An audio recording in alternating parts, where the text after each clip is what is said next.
Jesus Cristo é o Senhor no céu, na terra e debaixo da terra. Ele é santo. Y la gente le preguntaba diciendo: entonces, ¿qué haremos? Y respondiendo les dijo: el que tiene 2 túnicas, dé al que no tiene, y el que tiene de comer haga lo mismo. Vinieron también unos publicanos para ser bautizados, y le dijeron: Maestro, ¿qué haremos? Y él les dijo: no exijáis más de lo que está ordenado. Y también le preguntaron unos soldados diciendo: ¿y nosotros qué haremos? Y les dijo: no hagáis extorsión a nadie, ni calumniéis, y contentaos con vuestro salario.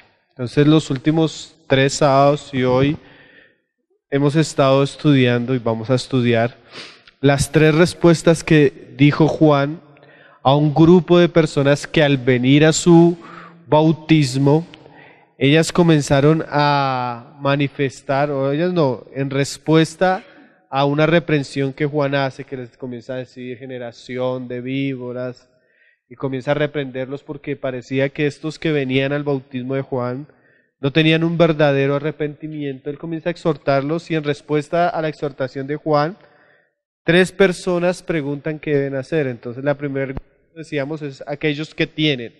Y Juan les dice: al que tiene, pues tiene de comer, dele al que no tiene, el que tiene 2 túnicas. Después vimos el mensaje a los publicanos, ¿se acuerdan? Que es aquellos que tenían ese tipo de trabajo, que tenían la facilidad de enriquecerse, a los que no tienen pero quieren enriquecerse, decíamos la vez pasada. Y hoy vamos a hablar un poco acerca de lo que le dice Juan a los soldados, ¿no? Entonces, bueno, ese va a ser nuestro tema de hoy. Como decía el hermano Matthew Henry, de alguna manera Juan es movido por el Espíritu para advertir a los hombres en aquellas tentaciones que tienen que ver en este caso con su profesión. Les estaba hablando a los fariseos, a los publicanos, y ahora les habla a los soldados qué asuntos pueden ser una tentación para ellos, y que ahora como creyentes o como personas arrepentidas deben mostrar una posición contraria a los vicios que caracterizan su profesión. Tanto que ellos preguntan qué haremos, y en relación a la profesión que ellos tienen, Juan los reprende. Pero eso no solo se debe aplicar ciertamente a los soldados o a los publicanos, sino, como decía Isaías, nosotros éramos personas que vivíamos en el pecado y duramos mucho tiempo en el pecado, y que por eso Dios está airado con nosotros. Y ese pecado a veces no está desasociado ni siquiera de nuestra vida familiar, porque el arrepentimiento, también decía Juan en otro pasaje, que haría volver el corazón de los padres a los hijos y el de los hijos a los padres. Pero también en estos pasajes nos muestra que el pecado también puede estar asociado al tipo de profesión que yo tengo o al tipo de trabajo que yo tengo. Y Juan está confrontando a personas específicas de profesiones específicas para que las tentaciones que ellos tienen en esas áreas sean evitadas, y como personas que están en luz, muestren la luz de su vida en aquello que Dios los ha puesto a trabajar, lo podemos decir así. Entonces, es bueno, aunque vamos a tratar el asunto de los soldados, es bueno que cada uno en el área donde llegó a Cristo, en la profesión que llegó a Cristo, en la vida que llegó a Cristo, le pregunte al Señor: ¿y nosotros qué, Señor? Porque tal vez yo no soy soldado, tal vez yo no soy publicano, pero tal vez yo tengo un tipo de vida, tengo un tipo de vida familiar, un tipo de vida social, un tipo de vida profesional, y seguramente en esa área de mi vida el arrepentimiento va a exigir un cambio y evitar ciertas cosas vanas. Entonces, vamos a leer un pasaje ahí en el Salmo 19, verso 12, donde el salmista dice algo muy importante. Entonces, si nosotros qué haremos, es un buscar luz, es un buscar a Dios para que Él ilumine en aquellas áreas que tal vez nosotros por el tipo de vida o como lo estamos leyendo, por el tipo de trabajo, podemos ser tentados o puede estar muy relacionado con el pecado. El salmista decía, ¿quién podrá entender sus propios errores? O sea que seguramente el soldado no sabía cuáles eran sus propios errores. Seguramente el publicano no sabía cuáles eran sus propios errores. Pero lo que está haciendo Juan como profeta de Dios es hacer entender a un grupo el pecado que caracteriza a ese grupo, sacando a ese grupo de las tinieblas y volviéndolo a la luz para que ellos en lo que Dios los ha puesto puedan ser diferentes a los de su clase. Refiérese a aquellos que están ejerciendo una profesión que tiene ciertas tentaciones, tiene ciertos vicios y que está inclinada a ciertos pecados evidentes.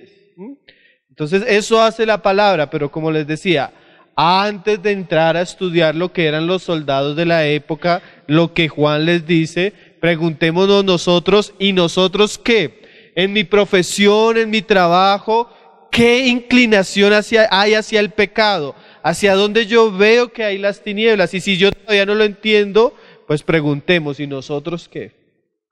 ¿Y nosotros qué? Yo como ingeniero, ¿yo qué, Señor? Yo como taxista, ¿yo qué, Señor? Yo como hijo, ¿yo qué? Yo como profesional, ¿yo qué? Yo como estudiante, ¿y yo qué? ¿Qué debo hacer donde estoy, en el sector que estoy y en lo que estoy viviendo? Y seguramente tendremos una respuesta de Dios, porque ¿quién podrá saber? Pero el Señor sí da a entender, y dice el salmista, líbrame, Señor, líbrame de los que me son ocultos. Entonces hay una oración del salmista, como también hay una petición de los soldados, Señor, ¿y yo ahora qué? Porque lastimosamente vivimos tanto tiempo en tinieblas que no reconocemos las mismas tinieblas, y necesitamos que la luz de Dios me muestre qué espera de mí Dios, porque eso es algo cierto. Dios espera arrepentimiento y frutos de arrepentimiento, sea en lo que vivimos, sea en el tiempo que llegamos, sea en la edad que llegamos a Cristo. La vida de Cristo demanda ciertas cosas en mí, en unas muy determinadas, en otros diferentes, pero siempre debe haber un fruto de que la conversión sucedió. Desde el joven de 14 años hasta el adulto de 50, desde el profesional hasta el que está estudiando, en algo se debe manifestar el arrepentimiento. ¿Sí? ¿Yo qué? ¿Y tú qué? Debemos preguntarnos, Señor, muéstrame y líbrame de ellos.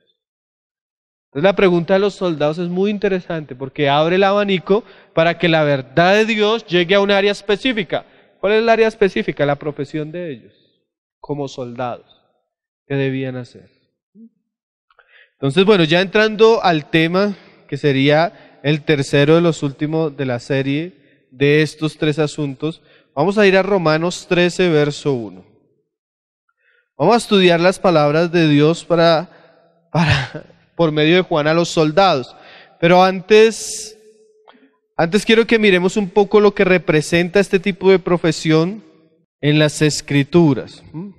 Herodes Antipas, seguramente a los soldados que se refieren a este pasaje son judíos, mercenarios que Herodes contrataba para el control de aduanas y todo lo que tenía que ver necesariamente con los impuestos. Entonces eran personas que estaban muy cerca a los publicanos. ¿Se acuerda que están hablando de los publicanos y de los soldados que hacían la parte de autoridad acompañando esta función que hacían los publicanos? Preguntan, pero antes de ver lo que Juan dice, queremos ver lo que estos hombres representan, porque vamos a ver cómo el pecado y la maldad del hombre corrompe hasta las mejores instituciones, ¿no? En este caso vamos a ver algo que dice la palabra que Dios estableció. Y vamos a ver algo que la palabra dice que es bueno. Y vamos a ver algo que la palabra dice que son servidores de Dios. Porque como dice Agustín, la profesión de ser soldado no es en sí mala, sino que la hacen mala los vicios que ordinariamente la acompañan. ¿Sí? Y es muy interesante lo que dice Agustín. No es que ser soldado sea malo, No es que ser policía sea malo, no es que ser político sea malo, no es que ser comerciante sea malo. Los malos son los vicios que acompañan este tipo de profesión. Como decíamos la vez pasada, para nosotros más fácil sería decir, si usted es cristiano, ya no sea soldado. Si usted es cristiano, ya no sea político. Si usted es cristiano, ya no sea comerciante. Pero eso es sacar la luz del mundo. Y lo que Dios quiere es que seamos luz en el mundo, donde Dios nos ha puesto, en la profesión que Él nos ha puesto. ¿Sí? Entonces vamos a ver cómo este asunto en sí no es malo, hermano, sino que la palabra habla de cosas muy interesantes en relación a eso. Romanos 13, verso 1 dice: sométase toda persona a las autoridades superiores, porque no hay autoridad sino de parte de Dios, y las que hay por Dios han sido establecidas. O sea, las autoridades que nosotros conocemos por Dios han sido establecidas. Y el mandamiento de la Escritura hacia nosotros como ciudadanos y como creyentes es someter. Y dice, de modo que quien se opone a la autoridad, a lo establecido por Dios resiste. Y los que resisten acarrean condenación para sí mismos. Porque los magistrados no están para infundir temor al que hace bien, sino el malo. ¿Quieres pues no temer la autoridad? Haz lo bueno y tendrás alabanza de ella. Entonces la autoridad no es mala, la autoridad en sí es buena. Por ejemplo, cuando nosotros decimos que nuestra nación sufriría un cambio y sería saneada en muchos aspectos si las condenas y las leyes fueran más severas, es algo bueno. ¿A quién le preocupa que la ley sea más severa? Al malo. Por ejemplo, si decimos muerte para el asesino, las personas buenas dirán amén. ¿Por qué? Porque ellas no tienen la inclinación a matar a otro fácilmente. ¿A quién no le va a gustar eso? Pues al ladrón, al asesino. Entonces la ley y la autoridad, ¿qué es? Es buena. No es buena para el que hace lo malo. Por ejemplo, si usted es una persona que no comete crímenes, ni es delincuente, ni tiene la tendencia hacia lo malo, y usted ve un policía, usted no tiene ningún problema de pasarle al policía al lado. Pero si usted es un bandido, usted es un delincuente, usted es una persona que viola la ley, ve el policía y de una vez quiere esquivar al policía. Porque el policía representa la ley, lo bueno. Ahora lo terrible es encontrar una profesión que representa la ley y la justicia, y encontrar que el que representa la ley y la justicia pervierte la ley y la justicia. Ahora lo terrible es encontrar que el que debería representar como un juez, como un juez de la Corte Suprema, o un concejal o un senador que representan la ley y al pueblo lo bueno, tú los encuentres haciendo lo malo, lo corrupto. Es lo que vamos a tratar hoy, que tú encuentres al soldado que él debería impartir justicia haciendo lo malo. A tal punto que hoy en día no se sabe si es peor encontrarse al ladrón o al policía en algunos lugares. Porque la perversión y la maldad ha corrompido tanto que aún lo bueno se tornó malo. Aún lo que Dios estableció, el hombre lo corrompió. Aún lo que está puesto para hacer lo bueno, tiene la tendencia o la inclinación a hacer lo malo. Ahí es donde está lo terrible, ¿no? Que es lo que quiere cambiar el evangelio en la vida de las personas. Dice, porque es servidor de Dios para tu bien, pero si haces lo malo, teme, porque no en vano lleva la espada. Mira lo que dice la Biblia, si el policía, el que imparte justicia, lleva la espada, no la debería llevar en vano. Tal es hoy la rebelión y la fragilidad que encontramos en las autoridades, que ya un policía ya no puede ejercer justicia. Porque hoy en día nuestras leyes defienden más al criminal que al que imparte justicia. Eso es una cosa terrible, ¿no? ¿Cómo han cambiado las cosas? Dice, pues es servidor de Dios. ¿Y cuál servicio cumple? Vengador, para castigar al que hace lo malo. Por lo cual es necesario estarle sujetos, no solamente por razón del castigo, sino también por causa de la conciencia. O sea, no solo porque Él castiga cuando se hace lo malo, sino que por la conciencia sabemos que es una autoridad establecida por Dios. Pues por esto también pagáis los tributos, porque son servidores de Dios que atienden continuamente a esto mismo. Entonces, esto que era bueno, porque la ley es buena, hermano, la autoridad es buena, la autoridad trae orden, trae justicia, guarda las naciones de la tendencia a lo malo, regula el crimen, regula la maldad, o pues para eso está puesta por Dios, ¿no? Ahora, esto que es bueno se torna malo por la tendencia pecaminosa y viciosa del hombre, pero no deja de ser bueno. Entonces ahora el llamado de las Escrituras es a aquellos, especialmente a los soldados y a aquellos que tienen autoridad, es a volver por el Evangelio a la integridad en relación a estas áreas. Que es un mensaje que, como les decía, hermanos, no es ajeno y nunca va a ser ajeno a nuestros tiempos. La palabra del Señor permanece para siempre.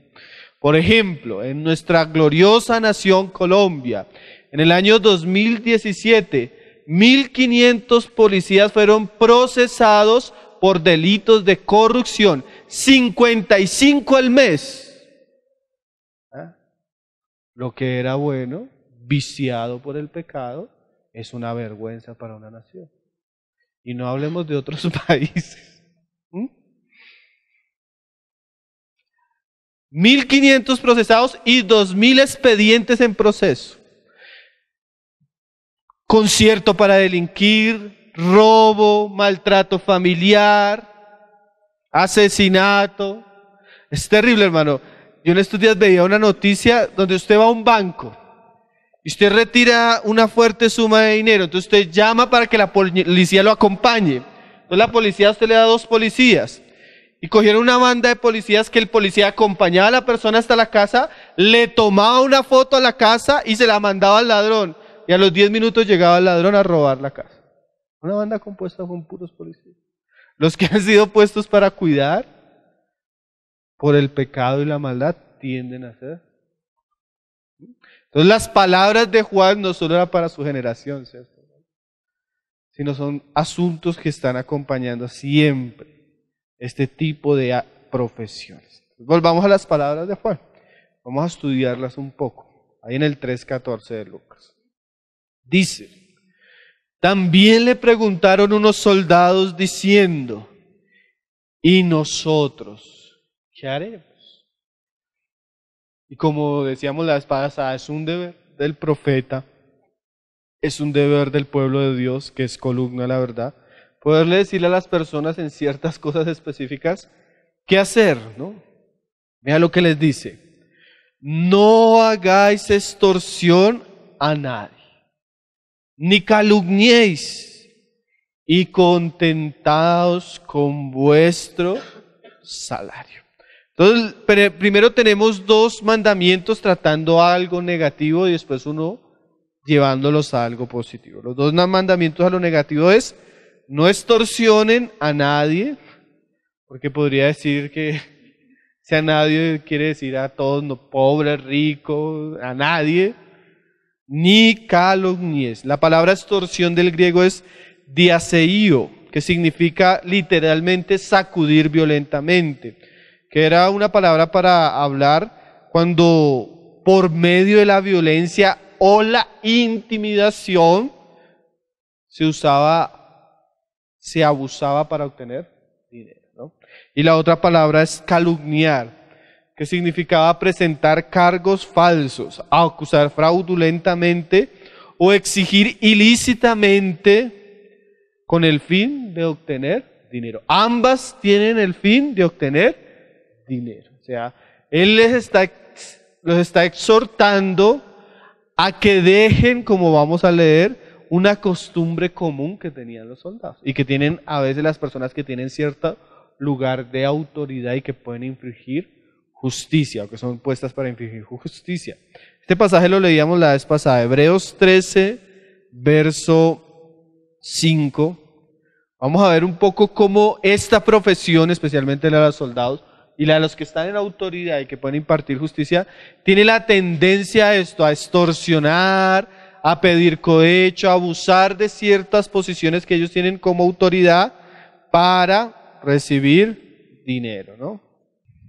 Hebreos 13, verso 5 dice: sean vuestras costumbres sin avaricia. Y también podríamos decir, sean vuestras profesiones sin avaricia. Porque detrás de la extorsión y detrás de la calumnia está muchas veces el interés de tomar dinero. Es como la gente policía que se hace bajo el puente cuando el carro va bajando a cierta velocidad para tomarle la multa, pero él no quiere impartir justicia, sino detrás de todo su accionar está ¿qué?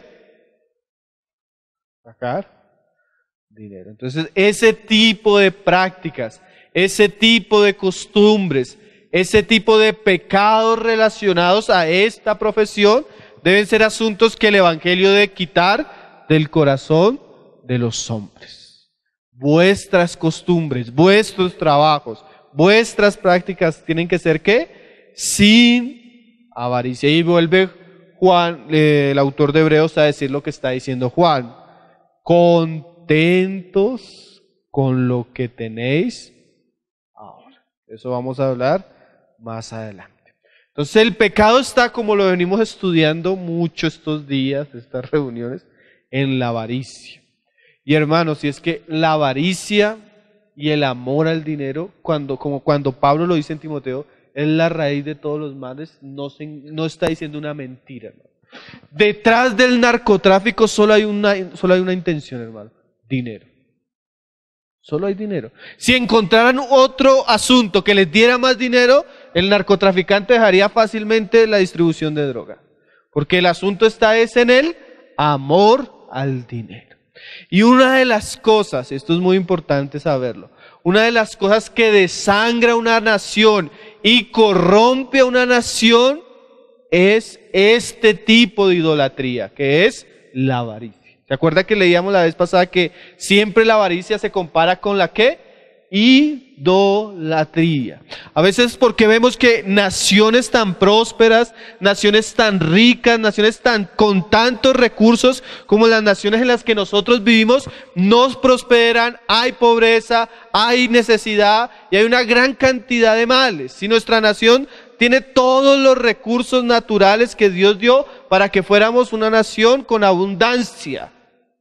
¿Por qué? Porque tenemos unos pocos que con lo mucho se están enriqueciendo y están desangrando nuestra nación. Y cuando las personas aman la corrupción, aman el cohecho, aman el dinero, eso ciega a las personas y lo lleva a todo tipo de maldad.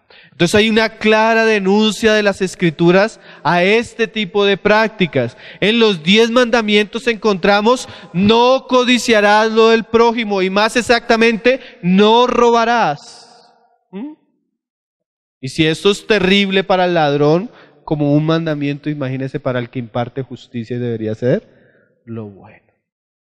Entonces vamos a leer algunos pasajes como las Escrituras tratan el asunto, muestran el asunto como uno de los síntomas de una nación como lo fue Israel, que está próxima al juicio de Dios. Y una de las cosas que la caracteriza es cuando la corrupción llega a todos los niveles del hombre. Jeremías 6, verso 13. Y no solo este pasaje, tenemos muchos pasajes. Usted puede encontrar en Ezequiel muchos, en Jeremías muchos, en todos los profetas hablando de este asunto. Cuando Dios va a juzgar su nación, va a juzgar a Israel en uno de los pecados visibles, uno de los síntomas de apostasía de la nación, es este asunto. Y si eso se puede ver, como lo estamos viendo, en una profesión civil, en un cargo público, en un cargo del gobierno, y es lamentable, es odioso, es detestable, es juzgable, ¿cuánto más si lo viéramos en la iglesia, hermano? Una de las señales o de los síntomas más evidentes de que la iglesia está en una apostasía terrible, como lo vamos a leer, es cuando los mismos sacerdotes caen en lo mismo que caen los jueces. Jeremías 6, verso 13. Dice: porque desde el más chico de ellos hasta el más grande, cada uno sigue la avaricia. Y hermanos, eso es terrible. Nosotros tenemos políticos que desangran la nación. Y a veces se levanta el político cristiano que denuncia eso y cuando llega al cargo público, también lo termina haciendo. Es terrible, hermano. Desde el político que corrompe hasta el empleado que está en una tienda y roba a sus jefes. La corrupción, el amor al dinero es un mal que permea todas las áreas de la vida. Claro, como decimos, hay profesiones que se prestan más para eso, como la de la policía, los soldados. Pero eso no es un asunto tan lejano, ¿no? Por ahí alguien decía, nosotros tenemos los políticos que representan claramente lo que es el pueblo.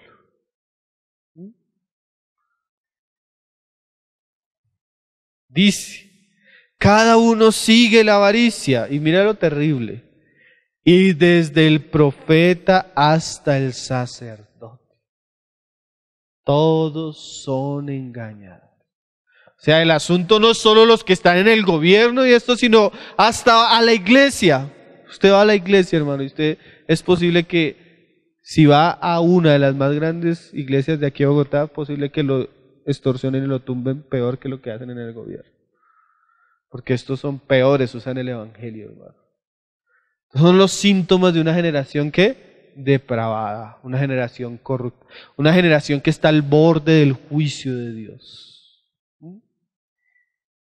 Sofonías 3, verso 3, dice, sus príncipes en medio de ella son leones rugientes. Cada uno de sus príncipes está buscando qué devorar. Terrible, ¿no? Porque la mayoría de personas que sirven, por ejemplo en nuestra nación, y suben a un cargo público, lo único que piensan es cómo se van a enriquecer ahí. Suben como servidores, pero en vez de servir al pueblo, suben para enriquecerse del pueblo. Qué terrible, ¿no, hermano? Una nación que vive eso. ¿Saben qué es el problema de esto, hermano? Lo peor de esto es que nos acostumbramos a ver que eso fuera normal. Si usted mira el nivel de corrupción a nivel mundial de nuestro país, es una cuestión lamentable. Entre esos ocupamos entre los 7 primeros, hermano. Y una nación así nunca va a prosperar cuando sus príncipes son como leones que están buscando devorar. Todos están buscando el cohecho, todos están buscando la parte que les toca a ellos. Sus jueces, lobos nocturnos que no dejan hueso para la mañana. Todos ellos lo quieren para ellos, todos lo quieren consumir. Y mira lo que sigue, que también es terrible. Sus profetas son livianos. Y ahorita vamos a hablar un poco de eso. Como la iglesia en un ambiente así, hermano, no debería ser una iglesia silenciosa. Porque el silencio habla de complicidad. Y la iglesia como voz profética siempre se tiene que levantar y decirle al soldado, y decirle al político, y decirle al alcalde, y decirle al gobernador, mira, eso que tú estás haciendo no te corresponde.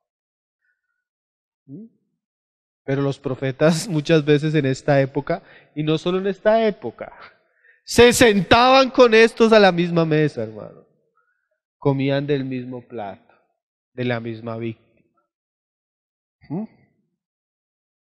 ¿Usted no ha visto?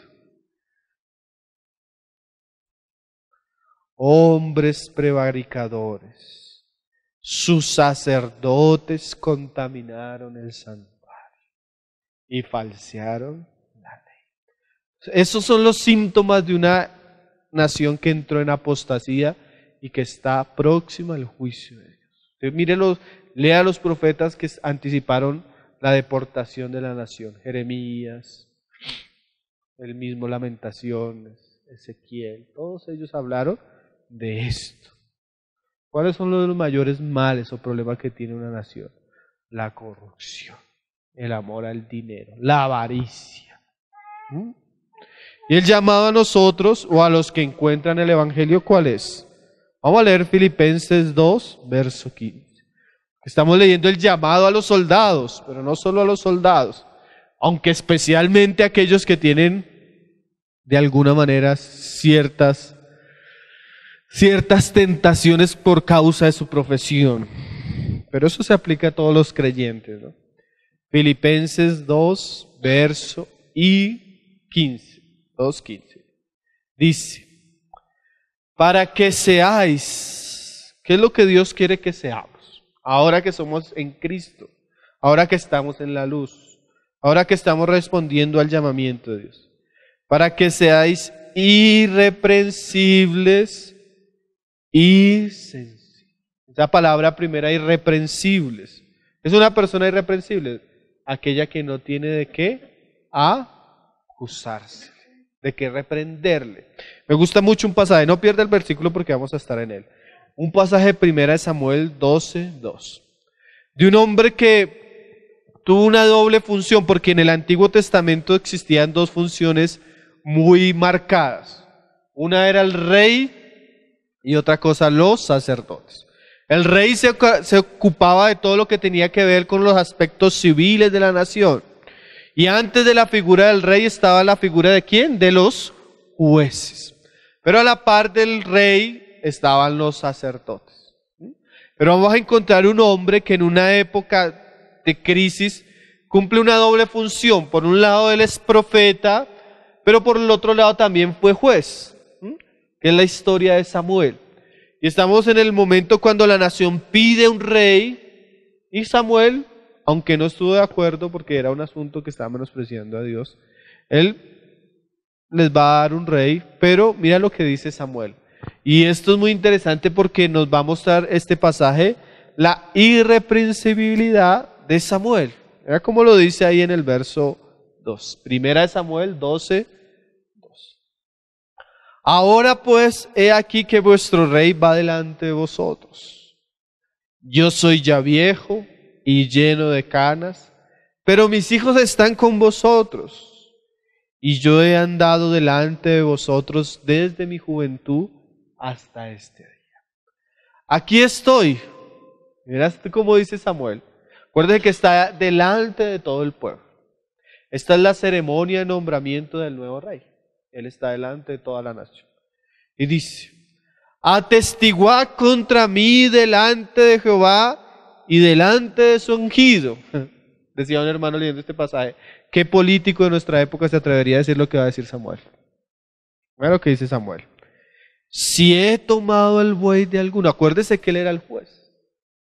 Imagínese que vinieran unos israelitas con un pleito y uno de los israelitas le dijera, mira Samuel, si tú fallas a favor mío, yo te doy un buey, yo te doy una oveja. Acuérdese que él tenía que lidiar como juez con todos estos asuntos que tienen que lidiar personas que tienen autoridad. Ahora Samuel se para y dice, bueno, a ver quién está que se levante, que diga, yo algún día le pedí a usted un buey por algo. ¿Este es un hombre qué? Irreprensible. Pero ¿por qué estamos usando el pasaje? Acuérdese lo que está diciendo Pablo. Presentaos vosotros como ¿qué? Personas irreprensibles. Es terrible. Yo una vez llegué a una ciudad y estábamos hablando con unos hermanos. Que si vieron que nombraron a fulanito de pastor, y los mismos hermanos comenzaron a decir, pero ese fue el que aquí en la ciudad hizo un poco de contratos, desfalcó la alcaldía y se hizo millonario. Y ahora era el alcalde de la ciudad. Ahora era uno de los pastores de la iglesia.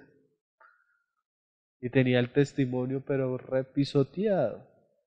Porque como era una persona que adjudicaba ciertos contratos, se conocía porque era... Qué asuntos, ¿no? Más ahora como cristianos nos debemos caracterizar por ser ¿qué? Irreprensibles.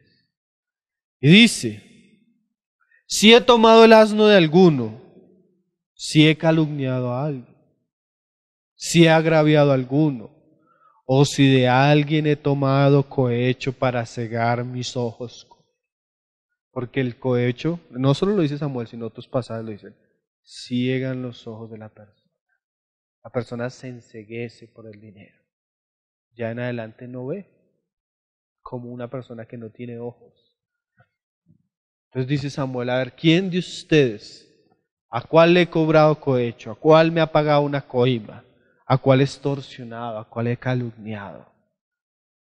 Y los hermanos que tienen este tipo de profesiones deben procurar ser personas ¿qué? Irreprensibles, intachables, honestas, íntegras. Eso es cristianismo, hermano. Usted está viendo que Juan está tomando lo que es el arrepentimiento y lo está dirigiendo a asuntos muy prácticos y muy claros. Porque a veces, como decíamos, a veces, ¿qué es ser cristiano? Oh, ya le voy a explicar qué es ser cristiano y la Escritura nos explica qué es ser cristiano. Y dice, y si ha sido así, ¿qué dice él? Y os lo restituiré. Entonces le dijeron, nunca nos has calumniado ni agraviado, ni has tomado algo de mano de ningún hombre. Entonces, qué bueno hombres como Samuel, que en una profesión así podían decir, a ver, ¿quién? Y que los otros que digan, no, ninguno, nunca. De ti no se puede decir esto. ¿Ustedes se acuerdan cuando Pablo se despide de los ancianos de Éfeso en Mileto y les dice, ¿cuándo he codiciado el oro o los vestidos de ustedes? A ver, ¿quién de ustedes? Si antes os he enseñado así, ¿no? Que es mejor trabajar, y es porque el Señor enseñó que es mejor dar que recibir. Entonces eran hombres ¿con qué? Con manos limpias, irreprensibles. No que nunca fueron tentados, seguramente, hermano. Seguramente fueron tentados. Pero a pesar de que estaban en una posición difícil, se mantuvieron íntegros. Y los que vienen de ser personas deshonestas, ahora su arrepentimiento tiene que estar relacionado con la integridad. Y él les dijo, Jehová es testigo contra vosotros, y su ungido también es testigo en este día, que no habéis hallado cosa alguna en mi mano. Y ellos respondieron, así es. Porque cuando una persona es íntegra, por más que le busquen, no la encuentran. ¿Se acuerdan de Daniel? Que los otros sátrapas querían quitarlo del puesto. Y le buscaron y no le hallaron ningún vicio. Era una persona ¿qué? Íntegra. Y ese es el llamado para nosotros, ser personas ¿qué? Irreprensibles. Que yo no llegue a decir o que otros lleguen a decir, sí, fulanito es muy buen cristiano, pero tenga cuidado porque es un tramposo en los negocios. Si usted le da la cuerda, lo roba. Y eso es terrible, ¿cierto? Y más terrible cuando se dice de un cristiano. Señor nos ayude. Volvamos a Filipenses 2, versos 5. 2 versos. Ahora dice, para que seáis ¿qué? Irreprensibles y sencillos. Y esa palabra sencillo viene del griego akeraios, que significa literalmente, viene de una partícula negativa a, un privativo, y keranumi, que significa mezcla. O sea, eran personas que deberían ser sin mezcla. Pienso que el griego es puro. Los griegos usaban ese término para hablar de un vino que no había sido mezclado con agua. ¿Qué quiere decir eso? Pureza, inocencia, limpieza, integridad. Es algo que se debe caracterizar a los creyentes. Pablo les decía, leámoslo, ahí en 1 Corintios, una frase muy interesante en relación a esto. Primera de Corintios 14, verso 20. No pierda Filipenses. Dice, hermanos, no seáis niños en el modo de pensar. O sea que la Biblia no es la niñez espiritual a la que Jesús dijo que nos hiciéramos niños, no quiere decir que seamos ingenuos en nuestra manera de pensar. Porque un niño tú le dices, mira, la tierra es cuadrada y el niño se lo cree porque en su manera de pensar es niño, es ingenuo. Entonces el creyente no debe ser ingenuo, el creyente debe tener una mente sabia, renovada, entendida. Pero si hay algo en lo que sí debemos ser niños, o como estábamos leyendo ahorita, sencillos, o inocentes, o limpios, ¿qué es? Dice, sino sed niños en la malicia. Recuerdo mucho una hermana que decía que ella trabajaba en un puesto donde fácilmente era fácil el soborno, era diario. La gente por quitarse problemas legales, entonces la gente le decía, señorita, deben haber 50,000 formas de arreglar el asunto. Iba al otro día, señorita, deben haber 20,000 formas de arreglar este asunto. Entonces ella, no señor, no hay formas de arreglarlo, tiene que pagar. Señorita, deben haber 50,000 formas de arreglar este asunto. Y un día se le acercó un compañero, oiga, pendeja, le están ofreciendo plata. Y la otra dijo,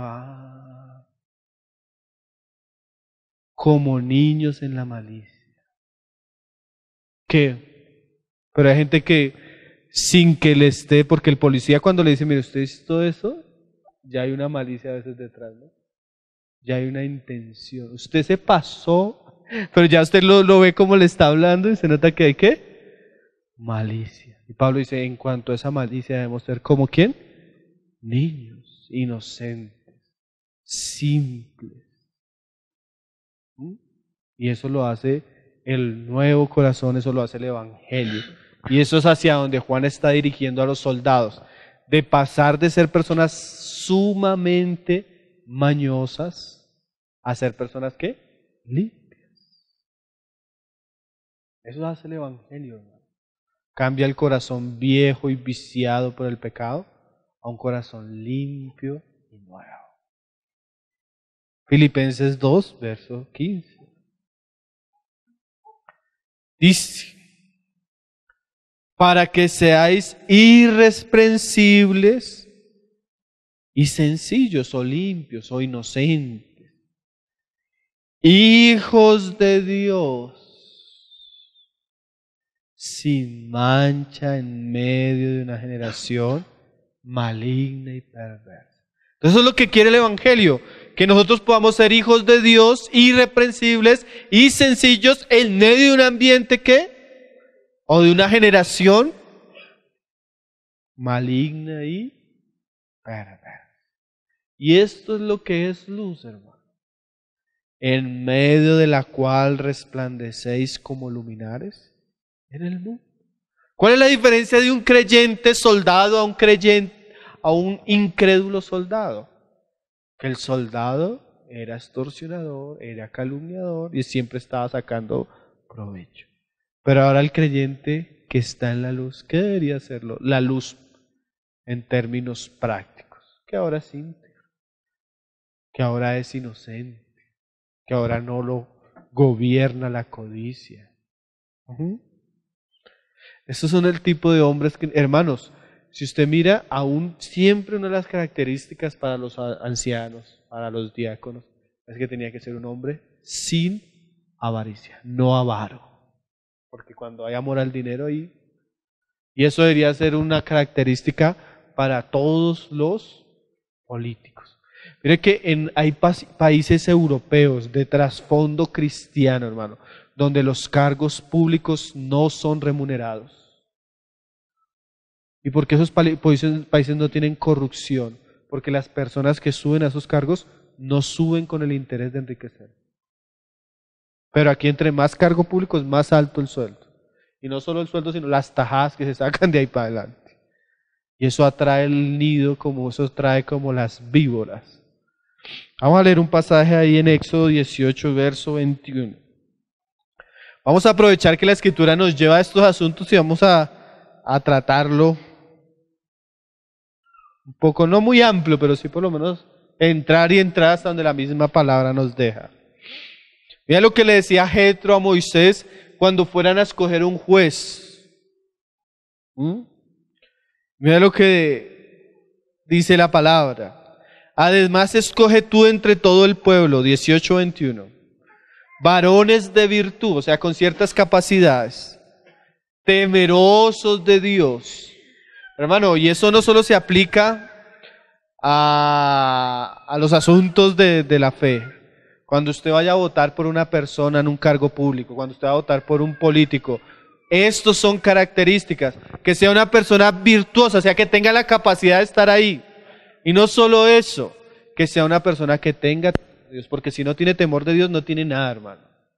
Político que es ateo, el político que está contra Dios, contra las Escrituras y contra los cristianos, es una persona que nunca nos va a convenir. ¿Sí? Y no lo estoy diciendo yo, y no estoy haciendo aquí politiquería, sino son las características bíblicas que Dios nos da para cuando vayamos a escoger un juez. Y además, ¿qué dice? Temerosos de Dios. Eso es lo que es un varón de verdad. Varones de verdad. Y mira lo que dice ahora. Que aborrezcan la avaricia. ¿A qué persona? Mira lo tremendo, hermano. Y ahí comenzamos a ver que el asunto no es solo que ya no yo sea avaro. Porque la Escritura no solo me cambia a mí en el sentido de que yo dejo de hacer eso, sino que ahora la Escritura muestra que es una virtud. No solo que yo no lo haga, sino que tome una actitud contra eso. O sea, no solo estamos en contra y debemos pedirle al Señor que nos guarde de hacer ciertas cosas que caracterizaban tal vez nuestra vida anterior, sino ahora como creyentes y hombres de verdad, de temor de Dios, ¿qué debemos hacer? Aborrecer la avaricia. ¿Qué es aborrecer? Detestar algo, rechazarlo, odiar algo, tenerlo en poca estima. O sea, como cristianos no solo no debemos hacerlo, sino debemos estar en contra de eso porque Dios lo aborrece.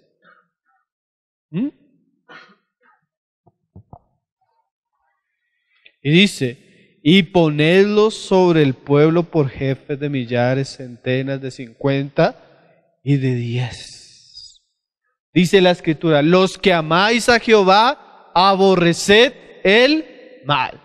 Así como detestamos el adulterio, así como detestamos la mentira, así como detestamos la borrachera, así como detestamos el homosexualismo, la corrupción, el soborno y la codicia debe ser algo que detestable para el pueblo de Dios. Muchas personas se siguen en este camino. Y como cristianos la Biblia nos manda a tener una posición en contra de esto. Y a los que vivían así les manda abandonar eso.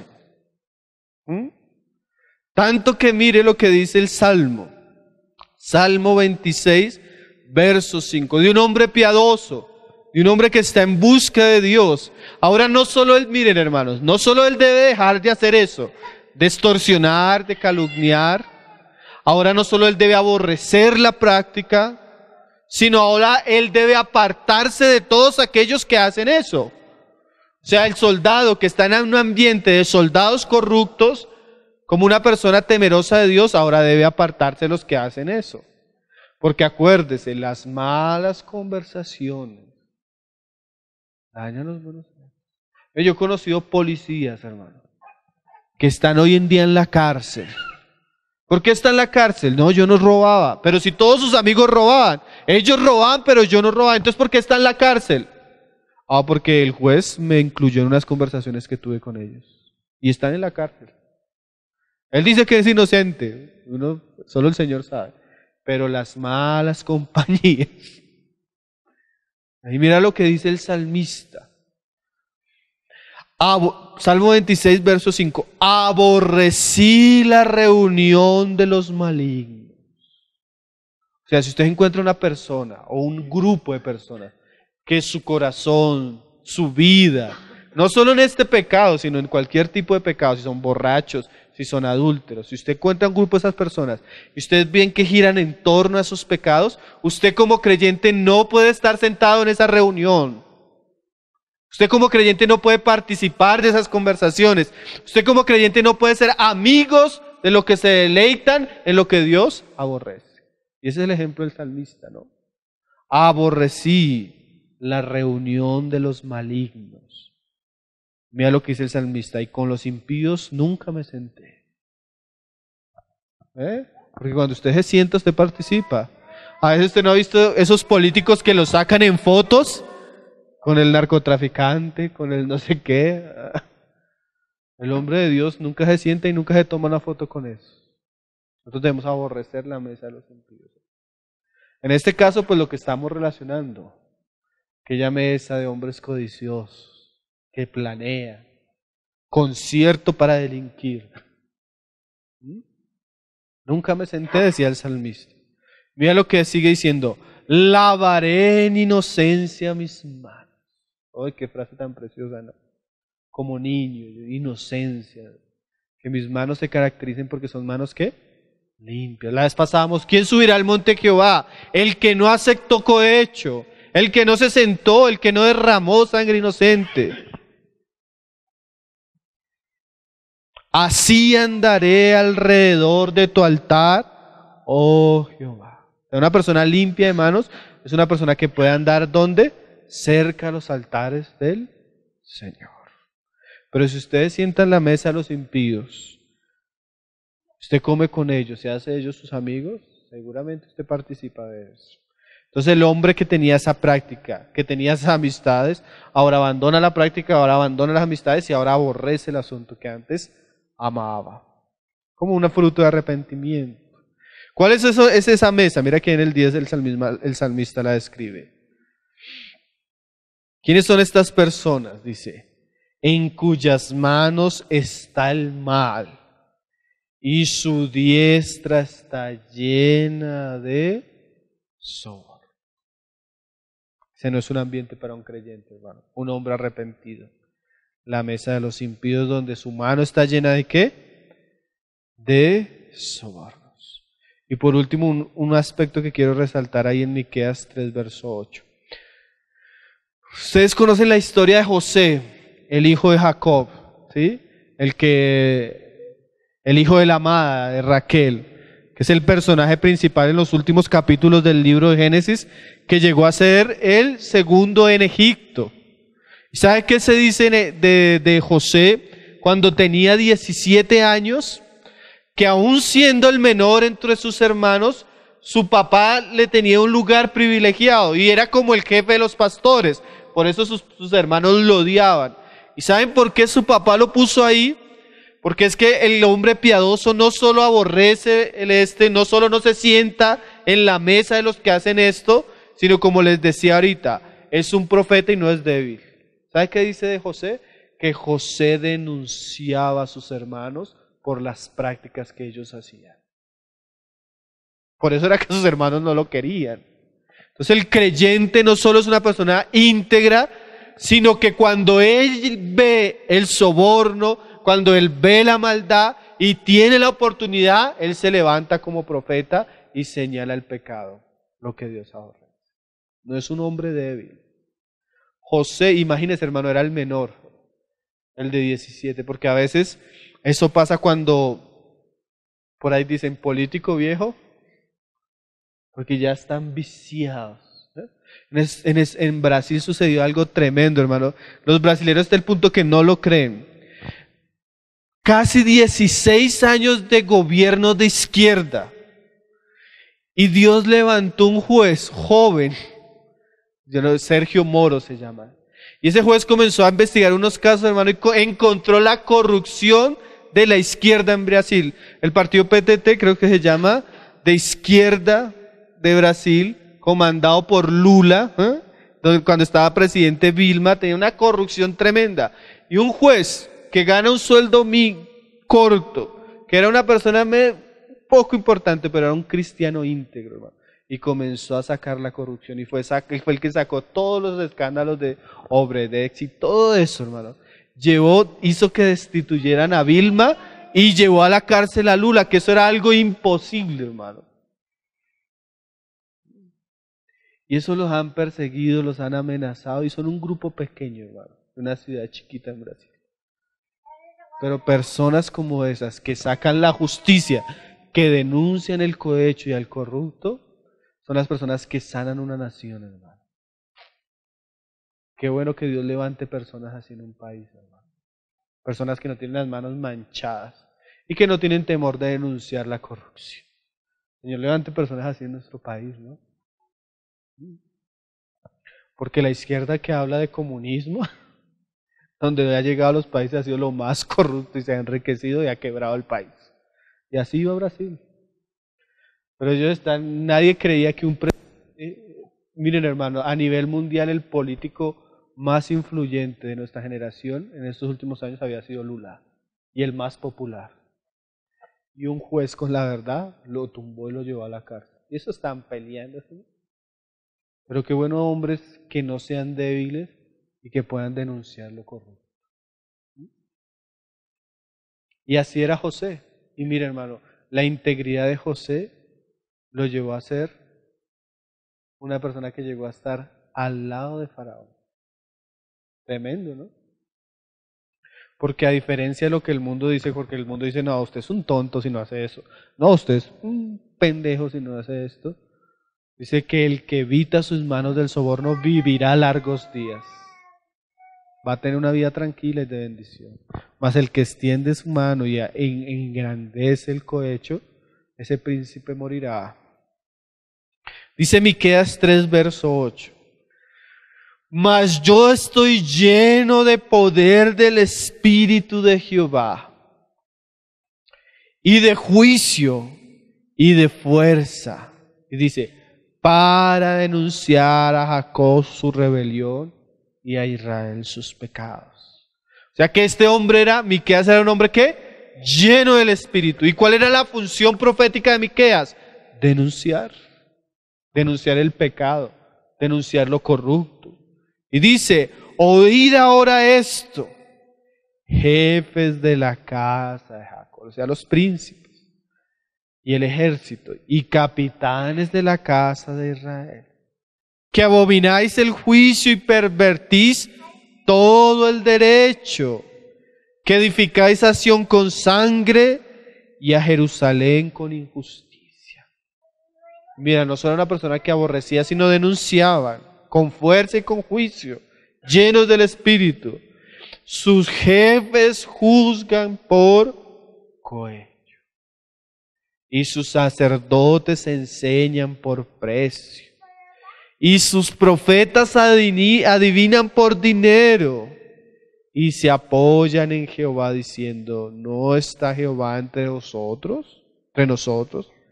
No vendrá mal sobre nosotros. Por tanto, a causa de vosotros, Sión será arada como campo, y Jerusalén vendrá a ser montones de ruinas, y el monte de la casa como cumbres de bosque. Entonces, ¿qué nos muestra la figura de Miqueas? La figura de una persona llena del Espíritu que denuncia, que es capaz de decirle a los jefes, a los capitanes, todo lo que están haciendo y lo que va a traer, que es el juicio de Dios. Porque a veces hay que ser lleno del Espíritu para decirle a su jefe, si usted sigue haciendo trampa y torcido, Dios no lo va a bendecir. O a su compañero de trabajo.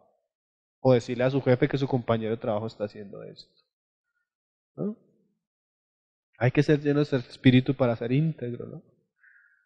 Y oponerse a una generación maligna y perversa que está acostumbrada a pervertir el derecho. O decirle al policía, como una vez una hermana le dijo, yo le doy eso, pero sepa que lo que usted está recibiendo Dios lo abomina y Dios le va a traer a cuentas eso, porque Dios lo puso para hacer lo bueno y no lo malo. ¿Quiere dinero? Tome dinero, pero sepa que por eso Dios lo va a juzgar. Hay que ser llenos del Espíritu, ¿eh? Para denunciar la corrupción, la avaricia. que caracteriza a los hombres. Vamos terminando, Lucas 3, verso 14. Y eso es un fruto del arrepentimiento. Eso es algo que espera y demanda la Escritura de aquellos que se han convertido. Aquellos que preguntan, ¿qué haremos? Dice 3:14, no hagáis extorsión a nadie, ni calumniéis, y contentaos con vuestro salario. Pues por un lado trata lo negativo y por un lado nos lleva a lo positivo, que ya lo estudiamos, ¿no? Contentamiento. Pero terminemos leyendo lo que dice Pablo ahí en Timoteo en relación a eso. Primera de Timoteo 6, verso 6. Porque si la raíz de todos los males es el amor al dinero, la solución para el problema y la codicia de los hombres, también la Escritura nos la da. Contentados. Dice, Primera de Timoteo 6, verso 6. Pero gran ganancia. Mira las cosas que la Biblia llama ganancia. La Biblia llama la corrupción ceguera. El cohecho ceguera, ciega a los hombres. Pero la Biblia llama ganancia ¿qué? A la piedad, pero acompañándola ¿de qué? De contentamiento. ¿Qué es el contentamiento? La capacidad de estar satisfechos con lo que la soberanía de Dios nos dio. Y es interesante, hermanos, que nosotros leíamos en unos pasajes anteriores ahí en Lucas 3, 12 y 13. ¿Quién eran los que tenían? ¿Se acuerdan? Nosotros decíamos quién eran los ricos. ¿Quién era una persona rica en el lenguaje de Juan? ¿Quién era? ¿Ya se les olvidó el verso 12? Duramos 2 semanas estudiándolo y ya les olvidó. ¿Quién era el que tenía? El que tenía 2 túnicas. ¿Cuántas camisas tiene usted? A la luz de Juan usted es más rico. ¿Cuántas camisas tiene usted, hermano? ¿Cuántos pantalones tiene usted? A la luz de Dios, usted es rico. ¿Tuvo que comer? Me estoy preguntando, hermano, ¿tuvo que comer? Respóndame. A la luz de Juan, que era un hombre que se vestía con piel de camello y que comía langosta, usted es rico. Usted debería estar contento. Tanto que si usted tiene 2, debería dar 1. Es tan rico que puede dar. Pero uno de los pecados que caracteriza a nuestra generación es que somos hombres y mujeres desagradecidos. Que nunca ni siquiera damos gracias por lo que tenemos. Que comemos todos los días y a veces ni siquiera oramos cuando comemos. Que tenemos un armario lleno de ropa, como dice Santiago, pudriéndose, llenándose de mojo y creyendo que necesitamos más. Porque así somos, ¿no? Y no damos gracias a Dios por lo que tenemos. ¿Cuál es la piedad? La piedad es buena cuando está acompañada de contentamiento. Y el contentamiento está lleno de agradecimiento y también de generosidad. Porque como hemos dicho, el amor al dinero es como el que bebe del mar. El agua del mar, entre más bebe usted, más se le da. Y usted entre más quiera, y usted es desagradecido y no tiene contentamiento, aunque tenga, eso no lo va a saciar. Pero el que aprende a ser agradecido con lo poco, puede estar en lo mucho sin que eso lo afecte. Buena es la piedad con contentamiento. El que no le puede agradecer a Dios porque le da un arroz con huevo, tampoco le va a dar la gracia cuando le dé un pedazo de carne.